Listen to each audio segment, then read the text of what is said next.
नमस्कार मंडळी. आज आपण पांडुरंगांची एक छान अशी कथा पाहणार आहोत. चोखामेळा आणि विठ्ठलाचा पाहुणचार.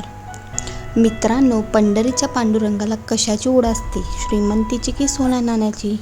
मुळीच नाही. देवाला ओढ असते ती फक्त खऱ्या प्रेमाची. ही कथा आहे संत चोखामेळा यांची. चोखामेळा विठ्ठलाचे निस्सीम भक्त होते, पण त्या काळी त्यांना मंदिरात जाण्याची परवानगी नव्हती. तरीही चोखाजी निराश झाले नाहीत. ते म्हणायचे, माझा विठ्ठल माझ्या हृदयात आहे. ते चंद्रभागेच्या वाळवंटात बसून विठ्ठलाचे नाव घ्यायचे. एकदा काय झाले, चोखामेळा आपल्या झोपडीत जेवायला बसले होते. त्यांच्या ताटात फक्त कोरडी भाकरी आणि थोडे दही होते, पण त्यांच्या भक्तीचा ओलावा इतका होता की साक्षात वैकुंठाचा राजा पांडुरंग त्यांच्या झोपडीत आला. विठ्ठल आणि चोखामेळा एकत्र जेवू लागले. देव आनंदाने ती कोरडी भाकरी खात होते.